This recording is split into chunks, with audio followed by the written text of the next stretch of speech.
بسم اللہ الرحمن الرحیم۔ السلام علیکم معزز طلبہ کرام، آپ سب کیسے ہیں؟ آج ہم اصول الشاشی کے سبق نمبر 126 کو پڑھیں گے۔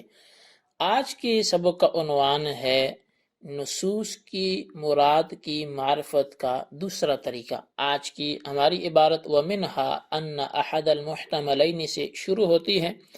آئیے سب سے پہلے عبارت پڑھتے ہیں، عبارت پڑھنے کے بعد اس کا ترجمہ کرتے ہیں اور پھر باقاعدہ سبق کی وضاحت کی طرف بڑھتے ہیں۔ مصنف علیہ رحمہ لکھتے ہیں وَمِنْهَا أَنَّ أَحَدَ الْمُحْتَمَلَيْنِ إِذَا أَوْجَبَ تَخْصِيصًا فِي النَّصِّ دُونَ الْآخَرِ فَالْحَمْلُ عَلَى مَا لَا يَسْتَلْزِمُ التَّخْصِيصَ أَوْلَى۔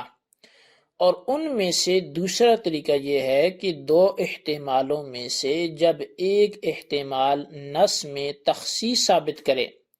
نہ کہ دوسرا، تو اس پر محمول کرنا یہ اولا ہے جو تخصیص کو مستلزم نہیں ہے۔ مثالہ فی قولہ تعالی،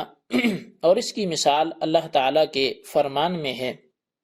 او لامستم النساء فالملامسۃ لو حملت علی الوقاع۔ پس او لامستم النساء آیت میں جو ملامست ہے، اگر اس کو جماع پر محمول کیا جائے تو کان النص معمولا به فی جمیع صور وجودہ، تو پس جماع پر محمول کرنے کی صورت میں نص اپنے موجود ہونے کی تمام صورتوں میں معمول بھی ہوگی، یعنی اس پر عمل ہوگا۔ وَلَوْ حُمِلَتْ عَلَى الْمَسِّ بِالْيَدِ، لیکن اگر ملامست کو جماع پر محمول نہ کیا جائے بلکہ ہاتھ سے چھونے پر محمول کیا جائے تو کان النص مخصوصاً به فی کثیر من الصور، تو پس بے شک جو نص ہوگی وہ اپنی صورتوں میں سے کثیر صورتوں میں وہ مخصوص ہو جائے گی۔ فَإِنَّ مَسَّ الْمَحَارِمِ وَالطِّفْلَةِ الصَّغِيرَةِ جِدًّا غَيْرُ نَاقِضٍ لِلْوُضُوءِ فِي أَصَحِّ قَوْلَيِ الشَّافِعِيِّ، بس بے شک محارم کو چھونا اور بہت چھوٹی بچی کو چھونا یہ امام شافعی کے دو قولوں میں سے اصح قول کے مطابق ناقض وضو نہیں ہیں، وضو کو توڑنے والے نہیں ہیں۔ وَيَتَفَرَّعُ مِنْهُ الْأَحْكَامُ عَلَى الْمَذْهَبَيْنِ، اور اسی مسئلے سے دونوں مذہبوں پر کئی احکام متفرع ہوتے ہیں۔ من اباحت الصلاۃ ومس المصحف ودخول المسجد وصحة الامامۃ ولزوم التیمم عند عدم الماء وتذکر المس فی اثناء الصلاۃ، نماز کا جائز ہونا، مصحف شریف کا چھونا، مسجد میں داخل ہونا، امامت کا صحیح ہونا، پانی کی عدم موجودگی کے وقت تیمم کا لازم ہونا اور نماز کے دوران چھونے کا یاد آنا۔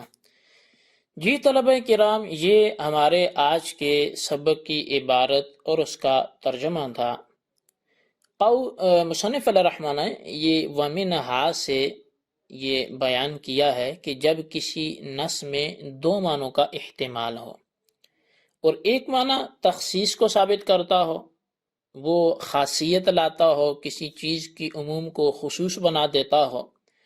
اور دوسرا معنی عموم کو ثابت کرتا ہو، اس میں عمومیت ہی ہوتی ہو، تخصیص کو ثابت نہ کرتا ہو، تو نص کو ایسے معنی پر محمول کرنا زیادہ بہتر ہے جو نص میں تخصیص کو ثابت نہ کرتا ہو، یعنی جس معنی میں عمومیت پائی جائے، جو معنی عام معنی کو شامل ہو، تو اس پہ عمل کرنا یہ زیادہ بہتر ہے بنسبت اس معنی کے کہ جس میں خصوص پایا جاتا ہو، جس میں تخصیص پیدا ہو رہی ہوتی ہو۔ یہاں او لامستم النساء، یا تم اپنی عورتوں کو چھو لو یا ان سے جماع کر لو، اسی معاملے میں یہ مثال پیش کی ہے کہ یہاں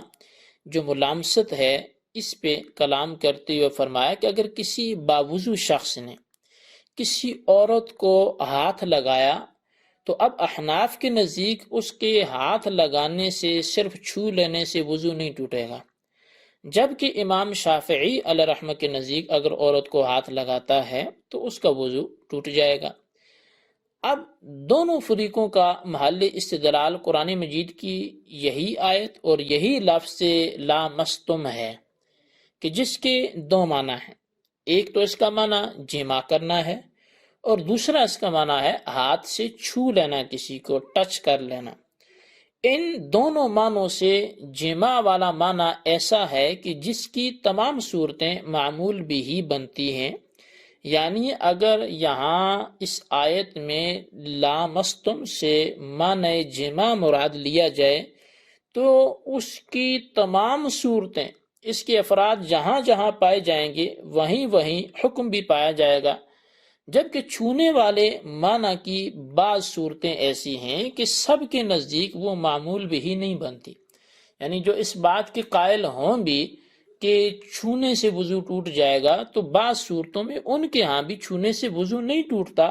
تو اب وہ تخصیص پیدا ہوگی۔ اب ایک معنی تخصیص کا ہے اور یہی معنی امام شافعی کے نزدیک ہے کہ مس سے مراد وہاں چھونا ہے، اور احناف کے نزدیک مس سے مراد جمع ہے۔ تو اب امام شافعی علیہ رحمہ کے ہاں چونکہ مس سے مراد چھونا ہے، تو اب اگر کوئی شخص عورت کو چھو لیتا ہے اس کا وضو ٹوٹ جائے گا۔ احناف کا طرز استدلال یہ ہے کہ اگر آیت ملامست میں لمس سے مراد ہاتھ سے چھونا لیا جائے تو کئی صورتیں ایسی ہیں کہ باوضو شخص اگر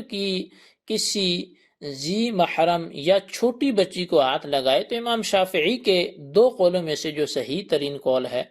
اس کے مطابق یہی ہے کہ اس کا وضو نہیں ٹوٹے گا۔ اب امام شافعی علیہ رحمہ کے ہاں بھی انہی کے بنائے ہوئے اصول کے مطابق وہ عمل نہیں ہو رہا اور وضو نہیں ٹوٹے گا۔ اس سے معلوم یہ ہوا کہ ملامست کو چھونے کے معنی پہ محمول کرنے کی صورت میں آیت میں عموم نہیں رہتا بلکہ اس میں تخصیص لازم آتی، جبکہ اسی ملامست کو اگر جمع کا معنی اس سے مراد لیا جائے تو اس صورت میں آیت اپنے عموم پر رہتی ہے کہ کسی بھی عورت سے جمع کیا جائے تو وضو ٹوٹ جائے گا، کہ اس صورت میں کوئی تخصیص لازم نہیں آتی۔ لہٰذا آیت کو ملامست کے معنی جمع پر محمول کرنا یہ صرف ہاتھ کی چھونے والے معنی پر محمول کرنے سے زیادہ بہتر ہے۔ تو یہ اصول تھا جو احناف نے بیان کیا کہ نصوص کی مراد کی معرفت کا یہ دوسرا طریقہ ہے کہ جہاں ایسی دو صورتیں بن جائیں کہ ایک معنی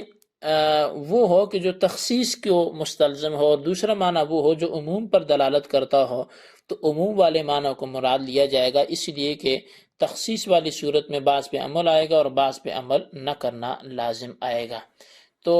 اس ایک صورت پر، اس ایک اصول کی وجہ سے پھر احناف اور شوافی کے مابین کئی چیزیں اختلافی صورت میں پیدا ہوتی ہیں۔ اب ان تفریعیہ مسائل کو جو اسی اختلاف پہ متفرع ہیں ان کو ہم نمبر وائز سمجھتے ہیں۔ 6 ایسے مسائل ہیں کہ جو اسی پر تفریع پاتے ہیں۔ نمبر 1، احناف کے نزدیک اگر باوضو شخص کسی عورت کو ہاتھ لگاتا ہے تو اس کے بعد بغیر وضو کیے نماز پڑھ سکتا ہے، جبکہ امام شافعی کے نزدیک وضو اس کا چونکہ ٹوٹ گیا ہے لہٰذا بغیر وضو کیے نماز نہیں پڑھ سکتا۔ اسی طرح اگر احناف کے نزدیک عورت کو چھونے کے بعد قرآن مجید کو چھونا یہ بالکل جائز ہے، جبکہ امام شافعی کے نزدیک اگر کسی نے عورت کو چھو لیا اب وہ قرآن مجید کو چھو نہیں سکتا،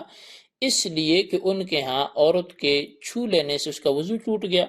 اور قرآن کریم کے چھونے کے متعلق فرمان خداوندی ہے لا یمسہ الا المطہرون، کہ اس کو نہیں چھوئیں گے مگر صرف وہی جو پاک ہیں۔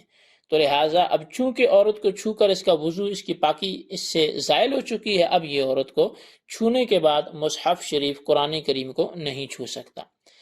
نمبر 3 یہ کہ احناف کے نزدیک باوضو ہونے کی وجہ سے مسجد میں داخل ہونا جائز ہے، جبکہ امام شافعی کے نزدیک بے وضو ہونے کی وجہ سے مسجد میں داخل ہونا یہ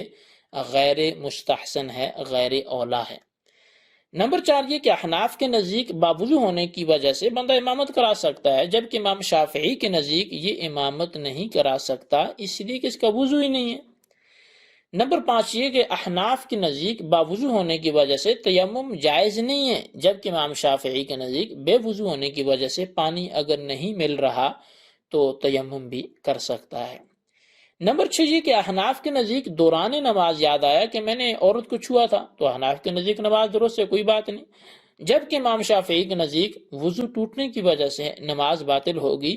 وضو کر کے دوبارہ پڑھے گا۔ تو یہ ہمارے آج کے کچھ مسائل تھے جن پر گفتگو ہوئی کہ امام شافعی علیہ رحمہ اور احناف کے درمیان یہ مختلف فی مسائل تھے۔ اب یہ متفرع ہوئے اس دوسرے اصول پر جو نصوص کی معرفت کے حوالے سے آج ہم نے پڑھا، تو آج کے سبق کو اپنے رجسٹر پر نوٹ کریں، بالخصوص ان سوالات کے جوابات دیں۔ سوال نمبر 1 یہ ہے کہ نصوص کی معرفت کا دوسرا طریقہ بیان کریں، اور سوال نمبر 2 یہ ہے کہ اس دوسرے طریقے پر متفرع ہونے والے مسائل میں سے کوئی سے 3 بیان کریں۔